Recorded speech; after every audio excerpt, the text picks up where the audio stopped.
போன எபிசோடோட கடைசியில வந்து ஒரு ஆண்ட் மாஸ்டரும் ஒரு ஐலாண்டுக்குள்ள நுழைஞ்சிருக்கோம். அந்த கரை ஒதுங்கின ஐலாண்டுக்குள்ள ரெண்டு அண்டர்ஸ் வந்து பேசிட்டு வந்துட்டு இருக்காங்க. டேய், இந்த இடத்துலலாம் பீச் எல்லாம் அவ்வளோ வராது, அமைதியான பிளேஸ் தெரியுமா அப்படின்னு அவன் பேசிட்டு வந்துட்டு இருக்கு. அந்த வழியில இருக்கிற ஒரு வீட்டை சேர்ந்த ஒரு ஆளும், தேங்க்யூ சார், இந்த நெய்பர்ஹுட்ல நீங்க எங்களுக்கு பாதுகாப்பா ரவுண்ட்ஸ் வந்துட்டு இருக்க ஹண்டர்ஸ்க்கு உங்களுக்கு நன்றின்னு அவரும் சொல்ல, அதெல்லாம் பரவாயில்லைங்க, இதெல்லாம் பெரிய விஷயமா, இது எங்களுடைய கடமை தானே. ஆமா, அவங்க கூட இன்னொருத்தர் புதுசா வந்திருக்காங்க போல ஹண்டரா. ஆமா ஆமா, இந்த பையன் புதுசா இப்பதான் ஜாயின் பண்ணிருக்கான். இதுக்கப்புறம் இவனுக்கு டெய்லி ரொட்டீன் என்னன்னு சொல்லணும். அது மட்டும் இல்லாம இந்த ஐலாண்ட்ல அந்த அளவுக்கு பீச்சஸ் வராதுரா. அதனால நம்மளை பொறுத்தவரைக்கும் ஹண்டர் சொல்லிக்க இந்த இடத்துல நம்ம தான் இருக்கும். அதிகப்படியா சிட்டின்ற இடத்துல மட்டும்தான் கேட் எல்லாம் அதிகமா இருக்குமே தவிர இந்த மாதிரியான இடத்துல ரொம்பவும் ரேர் அதெல்லாம் இருக்கிறது. அது மட்டும் இல்லாம சிட்டியை விட்டு இந்த ஐலாண்ட் ரொம்ப தள்ளி இருக்கிறதுனால நமக்கு நிறைய பாதுகாப்பு இருக்குது. பட் இருந்தாலுமே நமக்கு ஒரு உதவின்னு சொல்லிக்க வெளியில இருந்து யாருன்னா கால் பண்ணணும் ரொம்பவும் கஷ்டம். ஏன்னா இந்த இடத்துல ஒரு பிரச்சனைனா அவங்க வந்து சேர்த்துக்க கிட்டத்தட்ட 3 நாள் ஆகிடும் நமக்கு ஹெல்ப் வந்து பண்றதுக்கு. அதனால இந்த ஐலாண்டை பொறுத்த வரைக்கும் நம்ம தான் இவங்களுக்கான ஒரு மிகப்பெரிய பாதுகாப்பே. அதனால கவலைப்படாத, நான் ஒரு டி ரேங்கர், நீ ஒரு இ ரேங்கர். அன்டர் சொல்லிக்க இந்த டவுன்ல நம்ம மட்டும்தான். அதனால இதுக்கான எல்லா ரெஸ்பான்சிபிள் நம்ம தான் சொல்லிட்டு நான் அவனும் பேசிட்டு வந்துட்டு இருக்கேன். அவன் கூட இருக்கிற அந்த பையனும், மிஸ்டர் நோக்காவா, அங்க கொஞ்சம் நோக்குங்க. அவனும் பார்க்க என்னடா இது எவனோ ஒருத்தன் நடந்து வந்துங்கிற பார்க்க கரப்பா மூச்சியாட்டம் இருக்கேன் தூரத்துல இருந்து பார்க்கவே. அது ஏதோ பர்சனா இல்ல வேற எதுவும் இது மாதிரி இருக்குன்னு சொல்லிட்டு பார்க்க நம்ம ஆண்ட் பீஸ்ட் தான் வந்திருக்கு. அதுக்கப்புறம் இப்ப டிமன் கேஸ்ல காமிக்க அந்த இடத்துல ஹீரோவும் தன்னுடைய இன்டெலிஜென்ஸ் பயன்படுத்தி அதிகப்படியான டிமன்ஸை நிறைய கொண்டுட்டான். அது மட்டும் இல்லாம அவனுடைய எக்ஸ்பீரியன்ஸும் லெவலும் கொஞ்சம் அதிகரிச்சிட்டு இருக்கு. இப்ப ஹீரோவால ஷேடோ எக்ஸ்ட்ராக்ஷன் வந்து அதிகப்படியாகவும் பண்ண முடியுது. அதே மாதிரி ஷேடோஸை ப்ரிசர்வும் பண்ணி வைக்க முடியுது. ப்ரிசர்வ்னா உங்களுக்கே தெரியும் என்னன்றது அர்த்தம். அது மட்டும் இல்லாம ரொம்பவே இப்ப எனக்கு லெவலப்பும் ஆனதுனால என்னால என்னுடைய சோல்ஜர்ஸை வந்து ஒரு குரூப்பா பிரிச்சு தனித்தனியா அவங்களுக்கு கமெண்டர் கொடுக்கறது மூலியமா அவங்களால தனியாவே செயல்பட முடியுது. அதனால உங்க எல்லாரும் நான் இப்போ தனித்தனியா பிரிக்க போறேன். மொத்தமா இந்த இடத்துல 6 குரூப் இருக்க போறீங்க. அதுல டீம் டஸ்க், அப்புறம் டீம் ஈக்ரிஸ், அப்புறம் டீம் அயன், அப்புறம் டீம் டேங்க், ஹையா இருக்கக்கூடிய டீம் பி, அப்புறம் ஐயா கோரிய டீம் ஏ. மொத்தமா 6 குரூப் இருக்கீங்களா. உங்களுக்கு 2 விதமான டாஸ்க் இந்த இடத்துல. ஒன்னு, நீங்க எல்லாரும் பிரிஞ்சு போயிட்டு இந்த இடத்துல இருக்க நம்மளுடைய எனிமிஸ் எல்லாரையும் நீங்க போட்டு தள்ளணும். ரெண்டாவது, அப்படி பண்ண எந்த ஒரு விஷயமா இருந்தாலும் அதெல்லாம் முடிச்ச பிறகு என்கிட்ட வந்து ரிப்போர்ட் பண்றது மட்டும் இல்லாம கூடவே அந்த நெக்ஸ்ட் ஃப்ளோருக்கு போக வேண்டிய தேவையான அந்த பர்மிட்டையும் நீங்க கண்டுபிடிங்க. அதை கண்டுபிடிச்சிங்கன்னா எனக்கு அதே மாதிரி ரிப்போர்ட் பண்ணுங்க. இப்போ இந்த இடத்துல கிளம்புங்கன்னு சொல்ல அதுக்கப்புறம் அவங்களும் கிளம்ப, நான் இந்த டிமன் கேஸ்ல பொறுத்த வரைக்கும் மொத்த ஐட்டஸை கண்டுபிடிக்கிறதுக்கு பதில் நான் இன்னமும் கொஞ்சம் அடுத்த ஃப்ளோருக்கு போகக்கூடிய அந்த பர்மிட் என்ட்ரின்னு சொல்லப்படுற அந்த விஷயத்தை நான் கண்டுபிடிக்கணும். என்னோட முக்கியமான கோலே இந்த ஃப்ளோர்ஸோடைய டாப்பை சீக்கிரமா நான் அடையணும். அதுதான் எனக்கு வேணும்னு சொல்ல அதுக்கப்புறம் நம்ம ஹீரோ அமைச்சு விட்டு அந்த 6 குரூப்பும் கொஞ்சம் கொஞ்சமா டிமன்ஸை போட்டு தள்ளிட்டு ஹீரோக்கு தேவையான அளவுக்கு சரி தேவைக்கு அதிகமாகவே அவனை எக்ஸ்பீரியன்ஸை கொஞ்சம் ஏற்றி விடுறாங்க. பாயிண்ட்ஸ் எல்லாமே போட்டு அவங்க ஹீரோவுக்கு எக்ஸ்பீரியன்ஸை அதிகப்படுத்திட்டே இருக்காங்க. அடடா, என்னோட சோல்ஜர்ஸ் இப்போதான் போனானுங்க, அதுக்குள்ளேயே நிறைய எக்ஸ்பீரியன்ஸை எனக்காக கெயின் பண்ணி கொடுக்குறானுங்க. இந்த மாதிரி பண்ணுறதுனால எனக்கு ரொம்பவும் கன்வீனியன்ட்டாக இருக்குது. நான் வேஸ்ட்டாக என்னோட டைமை வேஸ்ட் பண்ணிக்கின்னு இந்த இடத்துல ஓடி ஆடி நானே போய் எக்ஸ்பீரியன்ஸை தேடுறதை விட எனக்காக இந்த இடத்துல இருந்து வேலை பார்க்குற இவங்களை அமுச்சு விட்டா சரியா இருக்கும். அது மட்டும் இல்லாமல் என்னுடைய ஷேடோ சோல்ஜர்ஸ் வந்து அழியாத வரைக்கும் இந்த இடத்துல எவ்வளோ நேரம் வேணாலும் என்னால் எக்ஸ்பீரியன்ஸ் ஆக முடியும். அது மட்டும் இல்லாமல் அவங்க அழியாத வரைக்கும் என்னுடைய மான பவரும் அந்த அளவுக்கு கன்சியூம் ஆகாது. பட் இருந்தாலுமே இந்த மேட்சஸை பொறுத்த வரைக்கும் அப்படி இல்லை. அவங்க பயன்படுத்துகிற மேஜிக் எல்லாத்துக்குமே கொஞ்சம் என்னுடைய மானா தேவைப்படும். அது மட்டும் இல்லாமல் அவங்க எதிர்க்கிற அந்த டீமன் எல்லாமே ரொம்பவும் ஹை ரேங்கிங்காக இருந்தால் அவங்க அதிகப்படியான மானாவை எடுத்து தான் ஆகணும். அதனால் என்னால் முடிஞ்சளவுக்கு என்னுடைய மானாவை வந்து நான் ரீசார்ஜ் பண்ணிகிட்டே இருப்பேன். அதுக்காக போஷனை குடிக்கிறேன்னு சொல்லிட்டு அதுக்கப்புறம் ஹீரோவும் குடிச்சு கொஞ்சம் நாட்களாக இப்படியே ஓடுது. ஃபியூ டேஸ்க்கு அப்புறம் அதே இடத்துல அவனும் எல்லா வேலையும் பண்ணிட்டு இருக்கேன். இன்னொரு பக்கம் டேங்க்கும் அந்த இடத்துக்கு வந்திருக்கேன். பரவாயில்லையே, ஷேடோ பீஸ்ட்ல இவன் இன்னமும் லெவலப் ஆயிட்டான். டேங்க் உண்மையிலே வேற லெவலப் ஆயிட்டான். இது நல்ல விஷயம் தான். கூடவே மற்ற சோல்ஜர்ஸும் லெவலப் ஆயிட்டு இருக்காங்க. ஷேடோ இன்ஃபென்டரி மேன் அவனும் டெவலப் ஆயிட்டு இருக்கான். அதுக்கப்புறம் ஷேடோ மேஜும் கொஞ்சம் டெவலப் ஆயிட்டு இருக்கு. இதுக்கப்புறம் இன்னும் சூப்பரா எஃபிஷியன்ட்டா எனக்கு டெவலப் ஆகுமே. சரி, இன்னமும் என்னால முன்னோக்கி போகிறதுக்கு வழி ஈஸி ஆயிடுச்சு. இப்போ அடுத்த கட்டமா 80வது ஃப்ளோருக்கு தான் நான் போகணுன்றது நல்லாவே தெரியுது. கண்டிப்பா இன்னும் 2 நாட்கள்ல இதை முடிச்சுட்டு நான் இந்த இடத்த விட்டு போயே ஆகணும். அதுக்கு முதல்ல இந்த இடத்துல என்ட்ரி பர்மிட் வந்து நான் தேடணுமே. இருந்தாலும் அதுக்கு முன்னாடி இந்த இடத்துல ஏதோ ஸ்ட்ராங்கா இருக்கிற டீமன் சுத்திட்டு இருக்குன்னு நினைக்கிறேன் அப்படின்னு அவனுக்கு ஒரு சண்டை நடக்கிற சவுண்டு கேட்க இருக்க பார்த்த ஹீரோவோட எம்பியும் கொஞ்சம் கொஞ்சமா கம்மியாகுது. என்னோட மானம் கொஞ்சம் கொஞ்சமா ட்ரை ஆகிட்டு இருக்கு. அப்பனா யாரோ ஒருத்தங்க இந்த இடத்துல பவர்ஃபுல்லா இருந்து என்னுடைய ஷேடோஸை வந்து அழிச்சிட்டு இருக்காங்க. பேட்டில் அந்த இடத்துல நடக்கும்னு சொல்லிட்டு ஹீரோவும் பார்த்துட்டு இருக்க.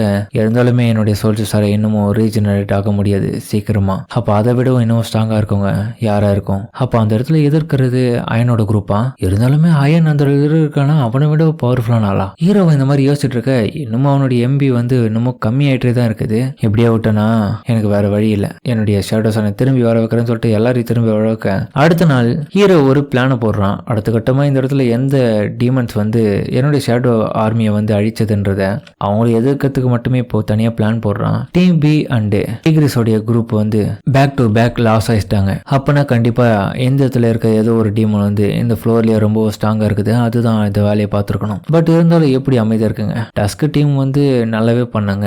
அப்பனா எடுத்தது ஏகிரிஸோட டீமும் ஊத்திக்கிச்சு. ஹையா இருக்கு ஏ டீமும் அவங்கள தோத்துட்டாங்க. அப்பனா இந்த இடத்துல ஈகிரிஸ் போன டீமும் அந்த ஹையா இருக்கு ஏ டீமும் பயங்கரமான ஆப்போனன்ட்ஸை சந்திச்சிருக்காங்க. ஆனா டஸ்க்கு அந்த மாதிரி ஒரு நிலைமை இல்லை. அதனாலதான் அவன் இன்னமும் இருக்கான். இன்னொரு பக்கம் இருந்தாலுமே அந்த டீம் வி வந்து சமாளிச்சுதான் இருக்காங்க.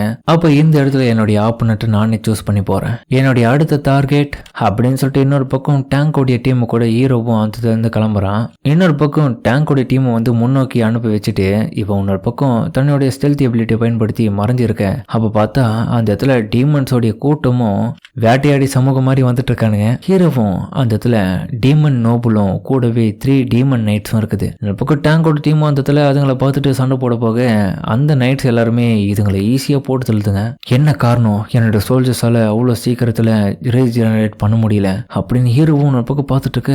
அவனுங்களும் பயங்கரமா அட்டாக் பண்ணிட்டு இருக்க. ஹீரோ இப்படி எல்லாம் விட்டா வேலைக்கு ஆகாது. என்னோட பீஸ்டஸையே சும்மா போட்டு நொறுக்கிட்டு இருக்கானுங்க. இவனுங்க நம்ம தான் சரியா இருப்போம்னு சொல்லிட்டு அவன் இறங்கி உள்ள இறங்குறான். அதுக்கப்புறம் அந்த பார்த்து அந்த டீமன் நைட்டும் ஹீரோ அட்டாக் பண்ண வர ஹீரோ அதுல இருந்து தப்பிச்சு அவனுக்கு ஒரே ஒரு போடு காலால அவன் தலையில சொருவிச்சு. அதுக்கப்புறம் மத்த டீமன்ஸ் ரெண்டும் இவனை அட்டாக் பண்ண வர அதுங்க ரெண்டு கிட்ட வந்து அடுத்த நிமிஷமே ஹீரோ தன்னுடைய பவரை பயன்படுத்தி அதுங்களை சொருகுறான். ஹீரோவா அதுக்கப்புறம் அந்த டீமன் நோபல் கிட்ட போக அது திடீர்னு அடடா என்ன இது, இந்த டீமன் நம்மளை பார்த்து இந்த அளவுக்கு பயப்படுது. அப்பனா இதுகிட்ட இருந்து அந்த பவர் ரொம்ப கம்மியா இருக்குமா? அதுக்கப்புறம் ஹீரோவும் இதுதாண்டா நமக்கு வாய்ப்புன்னு சொல்லிட்டு ஹேய் எனக்கு நீ இப்ப பதில் சொல்லி ஆகணும் அப்படின்னு அதுகிட்ட போய் டெரரா போய் கேட்கறதுக்கு போறான். அதுவும் பயத்துல ஹீரோவை பார்த்து கண்ணா பின்னா அட்டாக் பண்ண ஹீரோ அதெல்லாம் அசால்ட்டா தடுத்துட்டு என்ன இது கண்ணா பின்னா டார்கெட் பண்ணிட்டு இருக்கேன் என்னோட. பட் இருந்தாலுமே என்னோட வைட்டல் பாயிண்ட்க்கு தான் குறி வைக்கிறதாலுமே அதுக்கு என்னால ஈடு கொடுக்க முடியல. ஹீரோவும் அதுக்கப்புறம் எக்ஸ்பிளைன் கொடுக்குறான். ஒரு டஞ்சன்ல கிட்டத்தட்ட லோ ரேங்க் டீமன்ஸ்னு இருக்குது. அது எல்லாமே டி ரேங்க் இருக்கும். மிட் ரேங்கிங் இருக்கிற டீமன்ஸ் எல்லாமே சி ரேங்க். அப்புறம் ஹை ரேங்கிங் இருக்கிற டீமன்ஸ் எல்லாமே பி. அப்புறம் டாப் ரேங்கிங் டீமன்ஸ் எல்லாமே ஏ. இதுல ஸ்பெஷல் கிரேட் எல்லாம் இருக்குது. டீமன் லார்ட்ஸ் இருக்காங்க அண்ட் டீமன் நைட்ஸும் இருக்காங்க. அவங்க எல்லாம் ஏ பிளஸ் ரேங்க் இருக்காங்க. கூடவே டீமன் நோபல்ஸும் இருக்காங்க. இன்டர்மீடியட்ரி டீமன் பாசஸும் இருக்காங்க. அவங்க எல்லாருமே எஸ் ரேங்க் சேர்ந்தவங்க. எனக்கு தெரிஞ்சு கண்டிப்பா இந்த இடத்துல இருக்கிறது டிமன் கேசலோடைய டீமன் நோபலா இருக்கிறதுக்கான வாய்ப்பு இருக்கு. ஹீரோவும் நீ யார் தான் சொல்லிட்டு அதுகிட்ட மாஸ்க பிடிச்சு அடிக்கலான்னு போக அதுவும் ஏன் நான் சரண்ட்னு சொல்ல ஹீரோவும் ஷாக் ஆகுறான். என்னடா இது வியாடா இருக்கு. இது வரைக்கும் நிறைய நான் பீச்சஸை பார்த்தாலுமே அதுங்க எல்லாமே என்னை பார்த்துட்டு பயந்து தான் ஓடுது நினைக்கும். பட் நான் முறையா ஹியூமனுடைய லாங்குவேஜ் இந்த இடத்துல ஒரு பீஸ்ட் பேசுது. இந்த வாய்ஸ் யார் நீ? நான் ஒரு பொண்ணுடாப்பா. அதுக்கப்புறம் பார்த்தா அது ஒரு பொண்ணு. இது எல்லாமே என்னோட ப்ராப்ளம் தான். சாரி என்னோட ஃபால்ட். ப்ளீஸ் என்ன கொன்னுடாத. பின்னாடி பார்த்தா நம்ம டேங்கோடைய குரூப்பை சேர்ந்தவங்க எல்லாம் கான்ல இதை பார்த்துட்டு இருக்காங்க. நீ என்னுடைய சோல்ஜர்ஸ் எல்லாமே அட்டாக் பண்ண. அப்படி இருக்கும்போது நான் எதுக்கு உன்னை மன்னிக்கணும்? அவங்க எல்லாருமே ஒரு லாயலா இருக்காங்கப்பா. அதனாலதான் அவங்க அட்டாக் பண்ண வந்திருந்தாங்க. அது என்னன்னா என்னுடைய கார்டியன்ஸ் வந்து இந்த இடத்த விட்டு நான் எங்க போனாலுமே என் கூட வருவாங்களா? எனக்கு ஒரு ஆபத்துனா அவங்க அட்டாக் பண்ணதானே தீரணும். அது மட்டும் இல்லாம இதுக்கான அர்த்தம் எது தெரியுமா? சில ஆளுங்க வந்து இந்த இடத்துல எங்களுடைய டீமன்ஸை வந்து நிறைய கொண்டு போட்டுட்டு இருக்காங்க. அதுக்காக தான் இந்த மாதிரி பார்க்க வந்தோம். யாருடா இந்த மாதிரி வேலை பண்றாங்கன்னு சொல்லிட்டு. அதனால என்ன மன்னிச்சிருங்க. நீ சொன்னல இந்த டீமன்ஸ் எல்லாம் கொண்டுட்டு வந்துக்கிறாங்கன்னு, அது வேற யாரும் இல்ல நான் தான். ஆனா இருந்தாலும் உன்னோட லைஃப் இந்த இடத்துல நான் விக்கெட் வைக்கணும்னா இன்னத்துக்கு சொன்னா கேட்க மாட்டேப்பா. ஒரு மாஸ்டர் பாதுகாக்கிறது தானே நைட்ஸோடைய பொறுப்பு. இப்ப நான் பாதுகாப்பா இருக்கேன். அதனால அந்த சோல்ஜர்ஸும் ஹாப்பியா தான் செத்துருப்பானுங்க. அதனால நீ கவலைப்படாத. இதை பார்த்துட்டு ஹீரோவும் எவ்வளவு சுயநலவாதியா இருக்கா இவ. இந்த டீமன் சும்மாவே விட விடக்கூடாதுடா. ஹீரோ அதுக்கப்புறம் தனியா யோசிச்சுட்டு இருக்கான். இவ பார்க்க பொண்ணு மாதிரியே இருக்கான், சாரி ஒரு ஹியூமன் பொண்ணு மாதிரியே இருக்கான். இருந்தாலும் இவர் ஒரு டீமன்றது என்னால ஏத்துக்க முடியல. அப்படியே அவன் சுத்தி முத்தி பார்த்துட்டு இருக்கேன். திடீர்னு பார்த்தா பின்னாடி இருந்தாலும் சாவடான்னு சொல்லிட்டு அவன் குத்தலான்னு பார்க்க ஹீரோவும் அதுக்கப்புறம் பார்த்தா டஸ்கை வெளியே வர வச்சு டஸ்க்கு அந்த டைம்ல அவளை பிடிச்சிடறான். என்ன பண்ண பார்த்தேன்னு சொல்லிட்டு ஹீரோ டெரரா கேட்க, கடவுளே என்ன மன்னிச்சிருப்பா, நான் எதுவும் பண்ணல, தெரியாதனமா அவங்க மேல கை வச்சிட்டேன், அந்த தடவை மன்னிச்சிரும் சொல்லிட்டு அவ கீழே விழுந்து காலில் மன்னிப்பு கேட்கிறான். இவளுக்கு அசிங்கம்ன்றதே தெரியல போலியப்பா. கொல்லவும் செய்யறான், மிரட்டினா பயத்துல பம்பிக்கிட்டு இருக்கான். எல்லாத்துக்கும் ஈஸியா அடாப்ட் ஆயிடுறாளே. ஏய் என்ட்ரி பர்மிட், நீ அது எனக்காக தருவியா? டஸ்க்கு அவனுடைய பவரை பயன்படுத்தி அவளை தூக்கி பிடிச்சி கேட்க வைக்கிறான் ஹீரோவுக்கு ஹெல்ப் பண்றதுக்காக. ஏங்க என்ன எதுவும் பண்ணிடாதுங்க, உங்களுக்கு அந்த என்ட்ரி பர்மிட் வேணும்னா என்னுடைய கிளானுக்கு மூலியமா தான் உங்களுக்கு கிடைக்கும், அதனால என்ன உயிரோட விட்டுங்க. ஆனா இருந்தாலுமே நான் இந்த இடத்துல தேடின வரைக்கும் அது எந்த இடத்துல இருக்குன்றது எனக்கு தெரியாது. அப்பனா உனக்கு தெரிஞ்சிருக்குன்னா அது எங்க இருக்குன்னு எனக்கு சொல்லுவியா? எனக்குமே இந்த இடத்துல எந்த இடத்துல இருக்குன்றது அந்த அளவுக்கு தெரியலனாலும் எனக்கு அதை பத்தின சில தகவல்கள் தெரியும். அது மட்டும் இல்லாம மற்ற ஃப்ளோர்ஸ் எல்லாம் எந்த இடத்துல இருக்குன்றது கொஞ்சம் டவுட் தான் சொல்றது. உண்மையா சொல்ல போனா என்னுடைய கிளானுக்கு நான் தான் ஒரு கார்டியன்னே சொல்லலாம். இவ சொல்றதுல என்னமோ இருக்குது. அவ இவளுக்கு ஒரு ஆஃபர் கொடுத்து இவளை என்ன நம்ப வைக்கணும். அதுக்கப்புறம் ஹீரோவா அவளை கிட்ட கூப்பிட அவளுக்கு ஒரே வெக்கமா இருக்கு. என்னால முடியுமா, நான் உன்னை நம்புறேன் அப்படின்னு ஹீரோவை சொல்ல, ஆஹா நம்பிட்டான், ஒரு வேலை நம்ப மாட்டானோன்னு நினைச்சேன்னு சொல்லிட்டு அவன் பார்த்துட்டு இருக்க. ஹீரோவோட பார்வையிலேயே அவ பயந்துடுறான். கண்டிப்பா நம்ம மட்டும் நம்பலன்னு வச்சு ஏன் நம்மள கொன்றுவாருன்னு சொல்லிட்டு யோசிச்சுட்டு இருக்க. தலைவா என்ன விட்டுறியா? சரி எனக்கு அந்த என்ட்ரி பர்மிட் வேணும், அது எவ்வளவு சீக்கிரம் முடியுமோ அவ்வளவு சீக்கிரம் எங்களுக்கு அதை கண்டுபிடித்து நீ உதவி பண்ற. ஏன்னா நான் இந்த இடத்த விட்டு சீக்கிரமா கிளம்பணும். ஓகே கண்டிப்பான்னு சொல்ல. அப்புறம் நீங்க யாரு அப்படின்னு ஹீரோவும் கேட்க, இப்ப அந்த ஹைலாண்டு காமிக்க ஐலாண்டு உள்ள ஒருத்தனும் அந்த ஆண்ட்டை பார்த்து பயந்துட்டு இருக்கு. அந்த ஆண்ட் பீஸ்டும் பாத்தீங்கன்னா அந்த இடத்துல இருக்கிற மக்களை பயங்கரமா கொன்னு வச்சிருக்கு. அது அந்த இருந்து கிளம்பின பிறகு பார்த்தா மக்கள் எல்லாரும் கூட்டமா செத்து கிடக்குறானுங்க. அதுக்கப்புறம் ஹீரோ கேட்டதன் பேர்ல அந்த பொண்ணும் என் பேரு தான் எஸ்எல், நான் தான் ரேட் ஹீரோ கிளானோடைய எல்டஸ்ட் டாட்டர், எங்களோட கிளான் தான். ஏய் அதெல்லாம் நான் உங்ககிட்ட கேட்டேனா? இவகிட்ட இந்த மாதிரியான கேள்வி கேட்கறது பதில் நான் வேற விதமா கேட்கணும். இவளுக்கு நான் கேட்ட கேள்வி இன்னும் புரியல. அதுக்கப்புறம் ஹீரோவும் சரி உன்னோட மண்டைக்குள்ள ஒரு வாய்ஸ் உனக்கு கேக்குதா, அது ஹியூமன்ஸை கொல்ல சொல்லுதான்னு கேட்க, இதை கேட்ட எஸ்எலும் என்னது இல்லப்பா, ஆனா இருந்தாலுமே எங்களுக்கு ஒரு வாய்ஸ் கேக்குது. அந்த வாய்ஸ் என்ன சொல்றதுன்னா இந்த பிளேஸ எந்த ஒரு காரணமும் இல்லாம கட்டாயமா பாதுகாக்கணும்னு சொல்லுது. ஹீரோவை இதை கேட்டுட்டு அப்பனா டிஃப்ரெண்ட் டைப் ஆஃப் இருக்கிற மான்ஸ்டர்ஸ்க்கு டிஃப்ரெண்டான வாய்ஸஸ் கேக்குது. மேஜிக் பீஸ்ட பொறுத்த வரைக்கும் பார்கமானியான ஆளுகளுக்கு ஹியூமன்ஸை கொல்லணும்ன்ற ஒரு ஆர்டர் கிடைச்சிருக்கு அந்த வாய்ஸ் மூலியமா. அது போல இந்த இடத்துல இருக்கிற டஞ்சன் உள்ள இருக்கிற இந்த பீஸ்டஸ்க்கு எல்லாத்துக்குமே இந்த இன்ஸ்டன்ட் டஞ்சனை பாதுகாக்கணும்ன்ற ஒரு வாய்ஸ் கேட்டிருக்கு. அப்பனா இவங்களுடைய பார்வையை பொறுத்த வரைக்கும் நான் யாரு? நான் ஒரு பிளேயரா இதுக்குள்ள, இல்லனா ஒரு மேஜிக் பீஸ்டா, இல்ல இவங்கள ஒருத்தனா நான் தெரியறேனா மான்ஸ்டர் மாதிரி? அப்படியே அவன் இன்னொரு பக்கம் மனசுக்குள்ள யோசிச்சுட்டு, சரிப்பா உனக்கு அந்த வாய்ஸ் கேக்குதுன்றல, அந்த வாய்ஸ் எவ்வளவு காலத்துக்கு அந்த வேலையை பார்க்க சொல்லிச்சு உங்களை?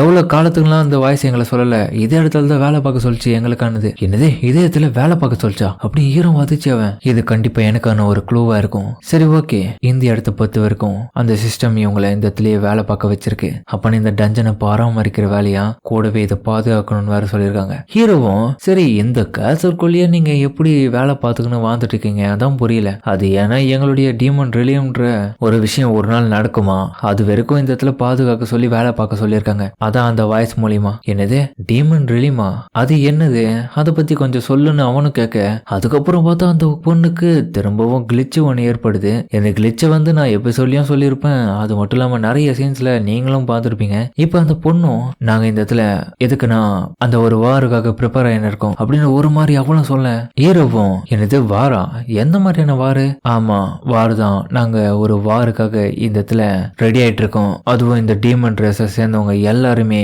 ஒரு ஃபோர்ஸா ஜாயின் பண்ணி எங்களுடைய பவர்ஃபுல்லான எனிமைக்கு எதிராக போராடுறதுக்காக ப்ரிப்பேர் ஆயின்னு இருக்கோம்னு சொல்ல, இதை கேட்டு ஹீரோவும் என்னடா இவங்க இப்படி சொல்றாங்கன்னு சொல்லிட்டு பார்த்துட்டு இருக்கும் போது அந்த பொண்ணும் எனக்கு இன்னமும் அதிகப்படியான விஷயங்கள் சொல்றதுக்கு முடியாது, அப்படி நான் சொன்னா எல்லாத்தையுமே அழிக்கப்படுவோம், இதுக்கு மேல எந்த விஷயத்தையும் கேட்காதீங்க, எங்களால திரும்ப திரும்ப இதே சொல்ல முடியாது, எல்லா விஷயமும் உங்ககிட்ட சொல்ல முடியாது, இதை திரும்ப பண்ண முடியாது, திரும்ப சொல்ல முடியாது, இதோட அழிஞ்சிரும், எல்லாமே சொல்றதுக்கான ரூல்ஸும் எங்களுக்கு கிடையாதுன்னு சொல்லிட்டு அவ திரும்ப அதையே தான் சொல்லிட்டு இருக்கா அந்த கிளிச் மூலியமா. ஹீரோவும் கண்டிப்பா எனக்கு நல்லாவே தெரியுது, நான் பார்கா கிட்ட கேள்வி எப்போ கேட்டனும் அவன் மனிதர்களை கொல்லணுன்ற விஷயத்த சொல்லும் போது அவன்கிட்ட அந்த வாய்ஸ் கேட்குதான்னு கேட்டேன். பட் நான் அவன் கொல்லணுன்ற போதே திரும்ப அதே வார்த்தையை திரும்ப சொன்னான். அப்போ கண்டிப்பா இவளுக்கும் அதே நடக்குதுன்னா இவங்களுக்கு பின்னாடி ஏதோ ஒரு சிஸ்டம் தான் இருந்து வேலை பார்க்குது, அதனால பற்றின அதிகப்படியான டீட்டெயில் தெரிஞ்சுக்க கூடாதுன்னு இவங்களை கண்ட்ரோல் பண்ணுது. கண்டிப்பாக இந்த ஒரு கான்வர்சேஷன் மூலியமா எனக்கு எதனா க்ளூ கிடைக்கும்னு நினைச்சேன். பட் ஆனால் ஓரளவுக்கு தான் கிடைச்சிருக்கு. பட் இந்த லெவல் அப், அப்புறம் instant dungeons, request, machines, rewards, penalties and job changes, இது எல்லாமே ஒரு கேம் மாதிரி தான் இருக்குது. அப்போனா நான் இருக்கிறது ஒரு கேம் லைக் என்வரான்மெண்ட்டா? அப்போனா இந்த சிஸ்டம் ஒவ்வொருத்தருக்கும் தனிப்பட்ட முறையில் வெவ்வேறு விதமாக செயல்படுது. மான்சஸ்க்கு ஒரு மாதிரியும், பீஸ்டஸ்க்கு ஒரு மாதிரியும், டீபன்ஸுக்கு ஒரு மாதிரியும், கூடவே என்ன மாதிரியான பிளேயர்ஸ்க்கு ஒரு மாதிரியும். அப்புறம் ஹீரோவும் சரி எந்த மாதிரியான பவர்ஃபுல்லான எனிமிக்காக நீங்க ஃபைட் பண்றதுல இந்த மாதிரி வாருக்காக ப்ரிப்பேர் ஆறீங்க சொன்னீங்கல்ல, அதை பத்தி கொஞ்சம் சொல்லுங்க. யாருக்காக? அதுவா அவங்க அப்படின்னு அவளும் சொல்லிட்டே இருக்கும்போது திடீர்னு பார்த்தா அப்படியே அவன் மயங்கிறா. எசல் என்னாச்சுன்னு சொல்லிட்டு ஹீரோவும் அப்புறம் எழுப்பலான்னு பார்க்க இந்த சிஸ்டம் வந்து நான் அதிகப்படியா கேள்வி கேட்டதுனால அது ஓவர் ரியாக்ட் ஆகி இவ்வளவு அப்படியே மைண்ட் கொலாப்ஸ் பண்ணிடுச்சு. கண்டிப்பா இதுக்கு பெருசா என்னமோ பின்னாடி இருக்குது, அதை நான் தெரிஞ்சுக்கணும். இவங்க ஏதோ ஒரு பவர்ஃபுல்லான எனிமியை எதிர்க்கிறதுக்காக சொன்னாங்க, அது யாருன்றது தெரியலையே. பட் இவ கண்ணு முயற்சி பிறகு திரும்பியும் ஒரு முறை கேட்டு பார்க்கலாமா அப்படின்னு ஹீரோவும் இன்னொரு பக்கம் பார்த்துட்டு இருக்க. இன்னொரு பக்கம் வெளியே சண்டை நடந்துருக்கு. அந்த மேஜிக் பீஸ்ட் ரொம்பவும் வேகமா இருக்கு, அது அட்டாக்ஸ் எல்லாம் நம்மளால தாங்க முடியல அப்படின்னு பேசிட்டு இருந்த ஒருத்தனும் பார்த்தா அவன் தலையை துண்டாக, ஆமா இங்க என்னதான் நடக்குது, இது ரொம்பவும் பவர்ஃபுல்லா இருக்கு, அது வந்து வீக்கஸ்ட் ஈரான் கண்டஸ் எல்லாமே குறி வச்சு ஃபர்ஸ்ட் அட்டாக் பண்ணுது. கூடவே இந்த இதுல ஹீலர்ஸும் ரொம்பவும் கம்மியா இருக்காங்க, வீக்கான அவங்களையும் கூட கொண்டுடுச்சுன்னா எங்களால சமாளிக்க முடியாது. இதுக்கு நல்லாவே தெரிஞ்சிருக்கு எது நமக்கு பேட்டில் ரொம்ப அட்வான்டேஜா இருக்குதுன்னு. அதுக்கேற்ற மாதிரி அண்டர்ஸ கொள்ளுது. இந்த பீஸ்டுக்கு எப்படி இந்த அளவுக்கு ஒரு இன்டெலிஜென்ட் இருக்க முடியும்னு சொல்லிட்டு இன்னொரு பக்கம் அந்த நைட்டும் யோசிச்சுட்டு இருக்கான். அதாவது அவனும் ஒரு ஹண்டர் தான். அப்ப அவனுக்கு முன்னாடி பார்த்தா இந்த ஆண்ட் மாஸ்டரும் இருக்கு. இந்த மாஸ்டர் பார்த்தா எந்த அளவுக்கு இன்டெலிஜென்ட்டா இருக்குன்னு சொல்லிட்டு பார்த்துட்டு இருக்கும் போது இன்னொரு பக்கம் அந்த இடத்துல வெடி விபத்தில் சிக்கிட்டு இருக்க ஒரு காரோடைய கேமரா ஃப்ரண்ட் இருக்கு. அந்த ஃப்ரண்ட் கேமரால இந்த பீஸ்ட் அப்படியே கவர் ஆயிடுது. இந்த ரெக்கார்ட்ஸை வச்சு இப்ப இங்க பாருங்க, ரெக்கார்ட் செய்யப்பட்ட இந்த பிளாக் பாக்ஸ்ல ஃபுட்டேஜ்ல இந்த ஒரு ஆண்ட் கிடைச்சிருக்கு. இதோடைய அப்பேரன்ஸ்லாம் வச்சு பார்க்கும்போது ரொம்பவும் டிஃப்ரெண்டா இருக்குது. மட்டும் இல்லாம இது வெளியே வந்த ஒரே நாள்ல இன்னமும் நிறைய பேர் இதை கொண்டு இருக்கு. ஃபர்ஸ்ட் இப்போதைக்கு அந்த ஸ்மால் ஐட்டம் தான் இருக்குது.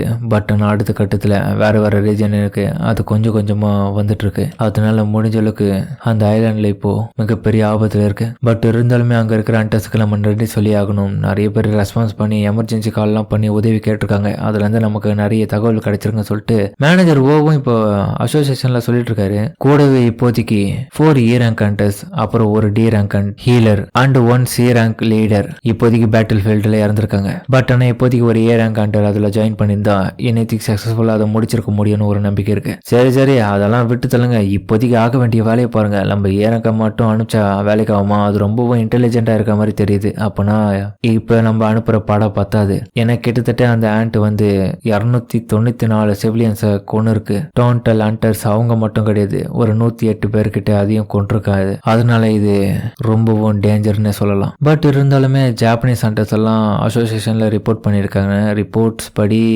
அதுக்கப்புறம் நம்ம கிட்ட இப்ப ரெஸ்பான்சிபிளா வந்திருக்கு. அதனால அடுத்த கட்டமா நம்ம தான் அவங்களுக்கு உதவி பண்ணி ஆகணும். இந்த பக்கம் கலந்து ஆலோசிச்சு பேசுறாங்க. அடுத்த கட்டமா நம்ம என்ன பண்றதுன்னு. இப்போதைக்கு கிட்டத்தட்ட ஏசியா, ஜப்பான் போன்ற பயங்கரமான கண்ட்ரி எல்லாமே ஒரு சிஸ்டம் அவங்களுக்காக ஆக்டிமைஸ் பண்ணி ஹண்டர்ஸ்க்கான ஒரு நெட்வொர்க்கை பயங்கரமா வளர்த்து வச்சிருந்தாலுமே ஜப்பான் இந்த ஒரு விஷயத்த பயங்கரமா கொலாப்ஸ் ஆயிட்டாங்கன்னே சொல்லலாம். இப்போதைக்கு இந்த கொரியா கிட்ட இந்த வேலை வந்திருக்கிறதுனால நம்ம முடிஞ்ச அளவுக்கு ஒரு மிகப்பெரிய முடிவு எடுக்கணும். இருந்தாலுமே ஜப்பான்ல நிறைய ஐலாண்ட்ஸ் எல்லாம் இருக்குதுமே சார். பட் இருந்தாலுமே அந்த இடத்துல இருக்கிற ஆளுங்களும் கம்மி தான். ஏன்னா பராமரிக்கவே ஆள் இல்லாம அந்த ஐலாங்க அப்படிதான் தனிமைப்படுத்தப்பட்டு இருக்குது. அப்புறம் சேர்மனும் எல்லாரும் ஒரு விஷயத்த ஞாபகம் வச்சுக்கோங்க, அந்த ஐலாண்ட்ல இருந்து 150 கிலோமீட்டர்ஸ்ல தான் ஜேஜோ ஐலாண்ட் அட்டாக் செய்யப்பட்டிருக்கு இதுக்கு முன்னாடி. அப்ப ஃபேக்ட் வச்சு பார்க்கும்போது அந்த ஜேஜோ ஐலாண்டுல இருந்து ஏதோ ஒண்ணு பறந்து வந்திருக்கு. இதுக்கு முன்னாடி பார்த்த வரைக்கும் அந்த இடத்துல இந்த ஆண்ட் எல்லாமே அந்த அளவுக்கு பறக்க முடியாத லெவலுக்கு தான் இருந்துச்சு. பட் ஆனா ஒரு எவல்யூஷன் நடந்திருக்குன்னு நினைக்கிறேன். இடையில அதுக்கப்புறம் இந்த ஆண்ட் எல்லாமே பறக்கக்கூடிய லெவல் கிடைச்சிருக்கு. பட் இருந்தாலுமே சவுத் கொரியால இந்த மாதிரியான ஒரு ஹண்டர்ஸ்க்கு வந்து இந்த விஷயத்த சொல்லாதனால எவ்ரி சிங்கிள் ஐலாண்ட்லயும் ஜப்பான்ல இந்த மாதிரியான ஒரு நிகழ்வு வந்து நடக்கிறதுனால அவங்க மேன் பவர் எதுவுமே போடாம வச்சிருக்கலாம். ஏன்னா அவங்களுக்கு அந்த அளவுக்கு அதை பத்தின ரிசர்ச் இல்ல. அது மட்டும் அவங்களுக்கு தெரிஞ்சிருந்தா இன்னத்துக்கு ஐலாண்ட்ல எல்லாமே அதிகப்படியான ஹண்டர்ஸை போட்டு பாதுகாப்பா வச்சிருக்கலாம்ல. அதுக்கப்புறம் அவர் தனியா வந்து யோசிக்கிறாரு, இப்ப என்ன பண்றது? மீட்டிங் முடிஞ்ச பிறகு இப்ப சுச்சுவேஷன் ரொம்ப மோசமா இருக்கு. இன்னத்துக்கு சவுத் கொரியால இது மட்டும் நடந்ததா நம்ம கிட்ட இந்த அளவுக்கு பவர்ஃபுல்லான ஆளுங்க ரொம்ப கம்மியா இருக்காங்க. ஏன்னா சைனா அப்புறம் ரஷ்யா மாதிரியான மல்டிபிளான கண்ட்ரில வந்து ஹண்டர்ஸ் ரொம்பவும் அதிகப்படியா இருக்கிறதுக்கான வாய்ப்பு இருக்கு. ஈவன் யுனைடெட் ஸ்டேட்ல கூட பயங்கரமான ஆளுங்க இருக்காங்க. பட் ஆனா இந்த மாதிரியான ஒரு வேலைக்கு ஃபர்ஸ்ட் டைம் ஒரு எஸ் ரேங்கரை வர வைக்கிறதுன்றது ரொம்ப கஷ்டமான விஷயம். எஸ்ராங் கேட்ல ஓப்பன் ஆயிடுச்சுன்னா அதை சமாளிக்கிறதுக்கு எல்லாமே ரொம்ப ஹை லெவலான அண்டர்ஸல் தான் நம்ம கூப்பிட வேண்டியதா இருக்கும். சரி, இருந்தாலும் என்ன நடக்குதுன்னு அடுத்ததுன்னு சொல்லிட்டு அவர் யோசிச்சுட்டு இருக்கு. அதுக்கப்புறம் மிஸ்டர் ஓவும், மிஸ்டர் கோ, என்ன நான் உனக்கு எதனா ஹெல்ப் பண்ணுமா? இல்ல சார், இப்போ ஒரு முக்கியமான மீட்டிங் உங்களுக்காக சொல்ல போறேன். அது என்னன்னா சீக்ரெட்லி ஒருத்தர் உங்களை கான்டாக்ட் பண்ணணும்னு வந்திருக்காங்க. சீக்ரெட்டாவா? யார் அது? மிஸ்டர் வாங் டாங்ஸோ, ஸ்கேவேஜர் கில்ட்டோடைய லீடர். அவர் இந்த விஷயத்துல நோட்டிஃபை பண்ணிருக்காரு. அப்கமிங்ல ஜேஜோ ஐலாண்டோடைய ரைடை பத்தி அவருக்கு தெரிஞ்சிருக்கு. என்னதுன்னு சொல்லிட்டு அவனும் ஷாக்காவேன். எங்களுடைய இன்டென்ஷன் நல்லாவே புரியுது சார். அவனுடைய இன்டென்ஷன் வந்து சஞ்சின்வோ மட்டும்தான். என்ன சொல்ற? அவனுக்கு இவனுக்கு எதனா பிரச்சனையா என்ன? ஆமா சார், அவன் ஒரு ரெக்வஸ்ட் மூலியமா நம்ம கண்ட்ரிக்கு வந்ததுக்கான காரணமே சவுத் கொரியால அவனுடைய தம்பியை வந்து கொன்னது யாருன்னு சொல்லிட்டு இன்வெஸ்டிகேஷன் பண்ணிக்கிறாப்புல. அதுல வந்து நம்ம சஞ்சின்வோ மாட்டிருக்கான். அதுக்கப்புறம் ரெட் கன் சம்பவம் இப்போ நம்ம சஞ்சின்வோ உள்ள போயிருக்கதா தெரிஞ்சதுனால அந்த இடத்துக்கு பிரச்சனை வந்திருக்கான். பட் ஆனால் நம்மளுடைய பேக்கின் வந்து உள்ள போந்து தடுத்துட்டு இருக்காரு. ஆனா சார், இந்த இடத்துல அவர் மட்டும் உங்களை கான்டாக்ட் பண்ண வரல, இன்னொருத்தரும் வந்திருக்காரு. என்னது இன்னொருத்தனா? ஆமா, அவர் தான் ஒரு நேஷனல் லெவல் ஹண்டர். அதுக்கப்புறம் அவனுக்கு அமைக்க அவன் பார்த்தா பயங்கரமா சான்ஸ் எல்லாம் போட்டு வந்திருக்கான். சார் என்ன சார், நீங்க உங்களை பற்றி இன்ட்ரோடக்ஷன் பார்த்து கொடுத்துட்டு உள்ள போங்கன்னு சொல்ல, அதுக்கப்புறம் இப்ப ஹீரோவை காமிக்க அந்த இடத்துல அந்த பொண்ணு அப்படியே கண்மொழிக்கிறான். என்னது நான் தூங்கிட்டேனா? ஆமா, முயற்சி நீ ஒரு வழியா. இங்க பாரு, இந்த இருக்கிற எல்லா டீமன்ஸும் என்கிட்ட ஃப்ரெண்ட்லியா பழகுறேன். அதனாலதான் இப்படி செத்து கிடக்குதுங்க என்னால. இது போல உனக்கும் இருக்கணுமா? இல்ல என் கூட ஃப்ரெண்டா இருக்கியா? ஒரு நிமிஷம் இரு. அப்பனா நான் தூங்கும் போது நீ தான் என்ன ப்ரொடெக்ட் பண்ணியா? ரொம்பவும் நன்றி. அதுக்கு இந்த இடத்துல இருக்க டீமன்ஸ் எல்லாமே நான் இன்டெலிஜென்ட் நினைச்சிருந்தேன். ஆனா அது ரொம்ப தப்புவே. இதுல ஒரு சிலதுக்கு மட்டும் தான் அந்த மாதிரி இருக்குதுங்க. மிச்சது எல்லாமே எங்களை விட ரொம்ப அறிவுல கம்மியா தான் இருக்குங்க. அதை நான் இப்ப புரிஞ்சுக்கினேன். சரி விடு, இப்ப நாங்க எப்படி அந்த என்ட்ரி பர்மிட்டை கண்டுபிடிச்சு அடுத்த கட்டத்துக்கு போறது அது மட்டும் சொல்லு. அதுக்கப்புறம் பார்த்தா அந்த இடத்துல ஒரு பேலஸை காமிக்க இரவு. அதுக்கப்புறம் அவ கூட்டின்னு போறான். என்ன இது, இந்த டிமண்ட் காசலுக்குள்ள இன்னொரு டிமண்ட் காசலா? ஆமா, இந்த இடத்துல தான் என்னுடைய அப்பா இருக்காரு. அதுக்கப்புறம் பார்த்தா என்ட்ரன்ஸ்ல இருக்கிற ஒரு நைட் வந்து இவங்க கிட்ட கேள்வி கேட்கறான். ஆமா, இதுதான் த்ரோன் ரூம், இந்த இடத்துல தான் உங்க அப்பா இருக்காரு. சரி லேடி எசில், உங்களுக்கு பின்னாடி இருக்கவங்க யாருன்னு சொல்லிட்டு அந்த ஆளும் கேட்க, ஏங்க இவர் ரொம்பவே இம்பார்ட்டன்டான கெஸ்ட், இப்போ அப்பாவை பார்க்கத்தான் போயிட்டு இருக்கோம் அப்பா அப்படின்னு சொல்லிட்டு. அதுக்கப்புறம் எசிலும் பார்க்க உங்களை பார்க்கறதுக்காக ஒருத்தன் வந்திருக்கான். ஹீரோவும், இதுதான் த்ரோன் ரூமா? இதை பார்த்தாலே தெரியுது ஒரு பாஸுக்கு ஏத்த ரூம் மாதிரியே. எசில் என்ன சொல்ற? என்ன இது, உன் பக்கத்துல ஒரு ஆள் இருக்கான், அந்த பையன் கூட நீ என்ன பண்ணிட்டு இருக்கேன்னு அவளும் கேட்க, இல்லப்பா இவன் ஒன்னும் அந்த மாதிரியான ஆள்லாம் கிடையாது, இவன் என்னுடைய கெஸ்ட் சொல்லலாம். எந்த மாதிரியான கெஸ்ட்? அவனால எதுக்கு இந்த இடத்துல கொண்டு வந்திருக்கான்? அவன் ஒரு ஆர்மி சோல்ஜர் மாதிரில இருக்கான். என்னது, அங்க பாரு அவனுக்குள்ள இருந்து எவ்வளவு பெரிய டார்க்னஸ் வெளிப்படுதுன்னு. ஆஹா, என்னுடைய சென்சர் வந்து பார்த்துட்டு இவனுங்க இப்படி சொல்றானுங்க. அதுக்கப்புறம் ஹீரோவோட சென்ஸ் எல்லாம் பார்த்துட்டு பயத்துல அவனுங்களை பிதிர்றானுங்க. அதுக்கப்புறம் ஹீரோவை சுத்தி கத்திய நிட்டுறானுங்க. அப்ப என்ன பண்றீங்க?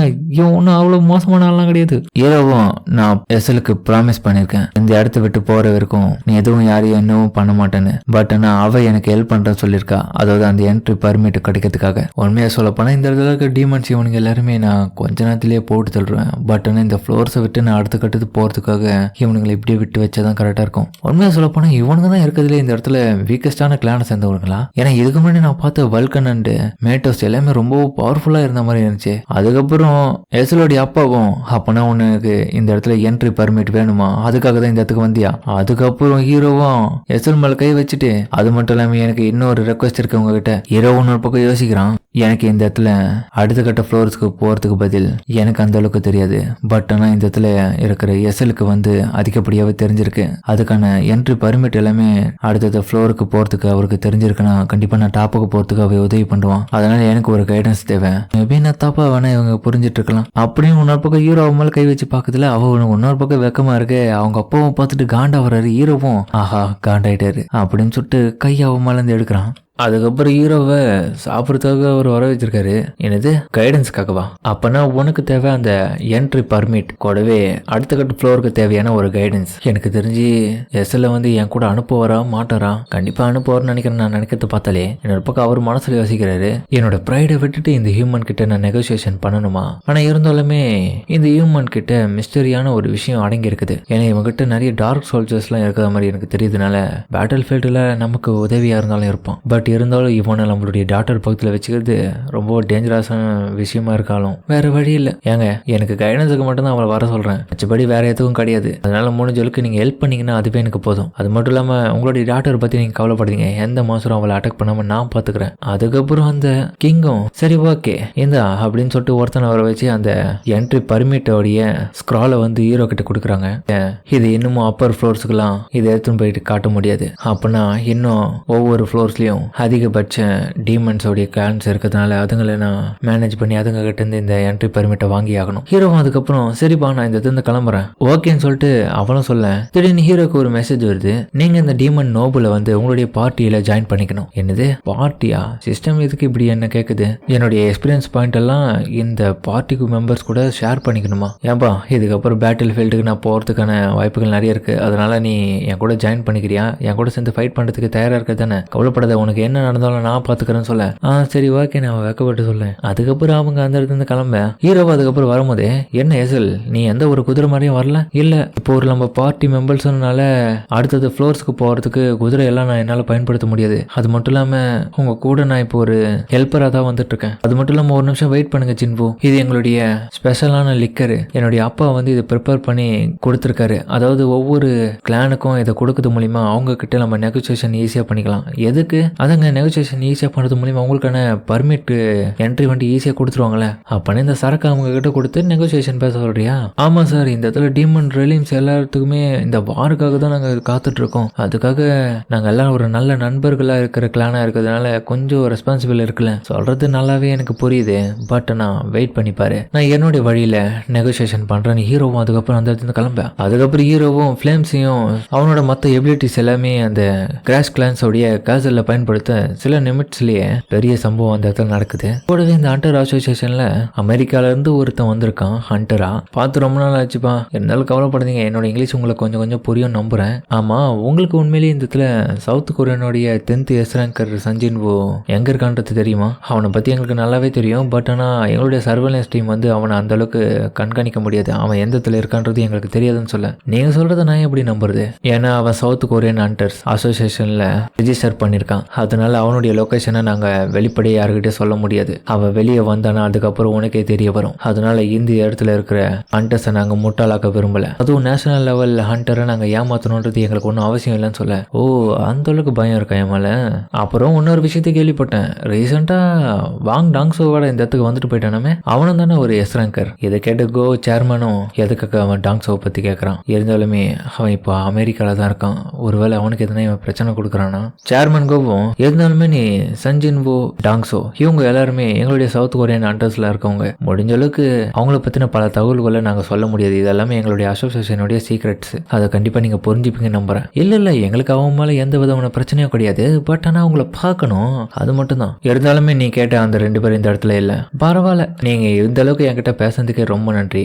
அப்புறம் இன்னொரு விஷயம், உங்களுக்கு எதனா ஹெல்ப்னா அப்படின்னா வேற எதனா நான் சொல்றது புரியும் நம்புறேன், அது எல்லாமே ஃபியூச்சர்ல எனக்கு தெரியப்படுத்துங்க. அவனும் யோசிக்கிறான், கண்டிப்பா ஃபியூச்சர்ல சொன்னா இவன் அவனை சும்மா விட மாட்டானா. அப்புறம் ரீசெண்டா ஏதோ ஒரு சம்பவம் நடந்துட்டு இருக்கான் போல ஜேஜோ ஐலாண்ட்ல, என்னதான் அங்க நடந்துட்டு இருக்கு? கவலைப்படாதீங்க, நான் வந்ததன் பேர்ல உங்களுக்கு கொஞ்சமாச்சும் நம்பிக்கை வந்திருக்கும், ஒரு பவர்ஃபுல்லான ஆள் இந்த இடத்துக்கு வந்திருக்கான், ஏதோ நடக்காதுன்னு. இருந்தாலுமே அதெல்லாம் கொஞ்ச நாளைக்கு மட்டும்தான், பட் இருந்தாலுமே உங்களுடைய சவுத் கொரியனுடைய ஸ்டோரி வந்து ரொம்பவும் டிஃப்ரெண்ட் ஆனது. சரி அடுத்த முறை டைம் கிடைக்கும் போது நான் வந்துட்டு போறேன். அவன் போன பிறகு இவன் நேஷனல் லெவல் ஹண்டர், இவன்கிட்ட நான் எந்த விதமான பிரச்சனையும் பண்ணிக்க கூடாது, அதுதான் நம்மளுடைய முக்கிய குறிக்கோளா இருக்கணும். மிஸ்டர் ஓ இவனை நம்ம ஃபுல்லிஷ் ஆக்குறோம்னு சொல்லிட்டு இவன் நமக்கு அந்த ஜேஜோ ஐலாண்டோடைய ரைட்ல வந்து ஹெல்ப் பண்ணாம போயிடுவானோ? இல்ல சார், அதை பத்திலாம் அவங்களுக்கு கவலை கிடையாதுன்னு நினைக்கிறேன். ஆல்ரெடி ஜப்பான்ல இருந்து நமக்கு தகவல் சொல்றதுக்காக ஆள் வந்துட்டு இருக்காங்க அப்படி மிஸ்டர் ஓவும் சொல்லிட்டு, அதுக்கப்புறம் பார்த்தா இப்போ டிமன் கேஸ்ல காமிக்க ஹீரோவும் அந்த இடத்துல இருக்க கேசலூர்ல இருக்கிற கிங்ஸ் எல்லாத்தையுமே தோக்கடிச்சிட்டு இருக்கான். இதனால ஹீரோவோட எக்ஸ்பீரியன்ஸும் ஏறது மட்டும் இல்லாம ஈகிரிஸோடைய லெவல் வந்து மேக்ஸிமம் ஆயிடுது. அதே மாதிரி டேங்கோடைய லெவலும் மேக்ஸிமம் ஆக இவங்க 2 பேருடைய லெவல் வந்து நெக்ஸ்ட் லெவலுக்கு போயிடுச்சு. அதுக்கப்புறம் ஹீரோவும் இவங்களுக்கு நெக்ஸ்ட் லெவலுக்கு போறதுக்கான ரெக்வஸ்ட்காக அதை அக்செப்ட் பண்ண அடுத்த நிமிஷமே அவங்களுடைய டிரான்ஸ்ஃபர்மேஷனே பயங்கரமா இருக்கும். ஏகிரிஸ் வந்து எலைட் நைட்டாவும் டேங்க் வந்து எலைட் பீஸ்ட் ஷேடோவாவும் மாறிடுறான். இப்ப எலைட் நைட்ல அவனுங்க 2 பேரும் லெவலும் ஒன்னா இருக்கேன், பார்க்கவே அல்டிமேட்டா இருக்கானுங்க தரமா. இப்ப இவங்களுடைய ரேங்க் எஸ் ரேங்க், இதுல ஈகிரிஸோடது எஸ் ரேங்க், அப்புறம் டேங்க் உடைய ரேங்க் வந்து டாப் டயர்ல ஏ ரேங்க். எஸ்இலும் எஸ்கியூஸ் மீ ஜின்வோ சார், ஏய் என்ன ஜின்வோ சார்லாம் கூப்பிடாத. ஜின்வோ சார் உங்களுக்கு ஆல்ரெடி இந்த இடத்துல எத்தனை கிளான்ஸ் இருக்குன்றது தெரியுமா? ஏன்னா நீங்க எத்தனை அழிச்சிருக்கீங்க இது வரைக்கும். நம்ம இப்போ கரண்ட்ல இருக்கிறது 89வது ஃப்ளோரு, இன்க்ளூடிங் உன்னுடைய கிளானையும் சேர்த்துனா டோட்டலா கிட்டத்தட்ட 9 தான் எனக்கு தெரிஞ்சு இது வரைக்கும் பார்த்துருப்பேன். என்ன சொல்றீங்க? கிட்டத்தட்ட 90 ஃப்ளோர்ல டாப் நோபல்ஸ் கிளான்ஸ்லாம் இருக்கும். நீங்க அதெல்லாம் முடிச்சுட்டு தான் வந்திருப்பீங்க. சும்மா விளையாடாதீங்க. இது வரைக்கும் பார்த்ததுலேயே எங்களுடைய கிளான் எப்படி இருந்துச்சு? உண்மையா சொல்லப்போனா நான் பார்த்த கிளான்ஸ்லயே உங்களது மட்டும் தான் ரொம்ப வீக்கா இருந்தது. அதனால தான் உங்களை பயிற்சி போட்டுன்னு விட்டு போறேன். அது மட்டும் இல்லாம நீ எனக்கு உதவி பண்றதுனால உங்களுடைய கிளான் ரொம்பவும் நல்ல கிளான் தெரியுமா? அது பேர் கூட ஏதோ சொல்லுவீங்களேப்பா, ராதிரோவோ, ராதிரிஷ் தானே? அது ராதிரோ. அப்புறம் ஜின்னு சார், நீங்க அப்பனா உண்மையிலேயே என்னுடைய கிளானை பத்தி என்னதான் நினைக்கிறீங்க? எதுக்கு நினைக்கிறேன்னா, நீ எனக்கு தேவை, உனக்காக மட்டும்தான் அந்த கிளானை நான் மதிக்கிறேனே. என்னதுன்னு சொல்லிட்டு அவளை வைக்கப்பட. என்ன ரீசன்னா, ஹீரோவுக்கு இவளை பார்க்கும்போது ஜின்னாவை பார்க்குற ஞாபகம் வர்றதுனால அவன் கொஞ்சம் இவளை தங்கச்சியா தான் பார்க்கறான். ஆனா அவளுக்கு இவனை வேற மாதிரி பார்க்கறான். அப்புறம் அந்த இடத்துல பார்த்தா இன்னமும் நிறைய கிளான்ஸ் இருக்கு. அவன்லாம் அசால்ட்டா ஹீரோ முடிச்சுட்டு கிட்டத்தட்ட லெவல் 90 வந்துட்டான். எல்லா வேலையும் இவன் ஈஸியா முடிச்சிட்டு இருக்க. அவளும் இன்னொரு பக்கம் கேட்கறான், சார் இது வரைக்கும் நான் வந்ததுல உங்களுக்கு யூஸ்ஃபுல்லா எந்த ஒரு வேலையும் நான் பண்ணல, சும்மா தான் நின்றுட்டு இருக்கேன். அதனால நான் உங்களுக்கு யூஸ் இல்லையா? என்னை எதுக்காக கூட்டின்னு வந்தீங்க? உண்மையை சொல்லப்போனா நீ தான் இந்த இடத்துல எனக்கு முக்கியமான உதவி பண்ணிட்டு இருக்க. ஏன்னா நீ பண்ற உதவிக்கு நான் ரொம்பவும் நன்றி சொல்லி ஆகணும். ஏன்னா நீ இல்லைன்னா இது வரைக்கும் நான் இந்த ஃப்ளோர்ல வந்திருக்க முடியாதுல்ல. உனக்கு பிடிக்கலன்னா நீ இந்த இடத்த விட்டு போலான்னு சொல்ல. இல்ல கண்டிப்பா நான் வரேன். கண்டிப்பா அடுத்ததான் உங்களுடைய அச்சீவ் எதுனாவோ அதை நான் பார்க்க விரும்புறேன்னு சொல்லிட்டு அவளும் சொல்ல, சரி எது வந்தாலும் எல்லாத்தையும் பார்க்கறதுக்கு தயாராயிருன்னு சொல்லிட்டு அதுக்கப்புறம் அவங்களும் அடுத்த கட்ட ஃப்ளோருக்கு போறதுக்கு ரெடியா இருக்காங்க. ஹீரோக்கு திடீர்னு ஒரு மெசேஜ் வருது. அது என்னன்னா, கிட்டத்தட்ட நீங்க இப்போ 98வது ஃப்ளோருக்கு வந்துட்டீங்கன்னு. அதுக்கப்புறம் என்ஜினுடைய இன்டர்நேஷனல் ஏர்போர்ட்ல ஜப்பான்ல இருந்து அங்க நடந்த விஷயத்த வந்து அசோசியேஷன் சார்பா கொரியாவுடைய அசோசியேஷன் பேசுறதுக்காக ஒரு எஸ்ராங் கண்டரை வர வச்சிருக்காங்க. இவன் பேரு தான் கோட்டோ ராய்ஜி. அதோட இந்த எபிசோட முடிக்கிறாங்க. சரிங்க, இந்த வீடியோ அப்படின்னு மேல சொல்லுங்க. மறக்காம இந்த வீடியோல இருக்க பிடிச்சுக்க நம்புறேன். பிடிச்சிருந்தா லைக்கப்பட்டு நம்ம சேனலுக்கு சப்ஸ்கிரைப் பண்ணி சப்போர்ட் பண்ணுங்க. அது மட்டும் இல்லாம அது கூட இருக்க பெல்லைக்கன் ஆல் வச்சுக்கோங்க. அப்பதான் நான் போற அடுத்த வீடியோல உங்களுக்கு நோட்டிஃபிகேஷன் வரும். வழக்கம் போல இந்த எபிசோடும் பிரமாதமா இருக்கும். முடிஞ்ச வரைக்கும் யாரும் ஸ்கிப் பண்ணாம பொறுமையா பார்ப்பீங்க நம்புறேன். இந்த வீடியோ பிடிச்சவங்க எல்லாருமே கமெண்ட்ல ஃபயர் இமேஜ் பண்ணுங்க. இதுக்கப்புறம் அடுத்த எபிசோடும் ரொம்ப டீட்டெயிலா சூப்பராகவும் வந்துடும். முடிஞ்ச அளவுக்கு பார்த்து சப்போர்ட் பண்ணுங்க. சரிங்க, சில இதோட இந்த வீடியோ முடிச்சுமா.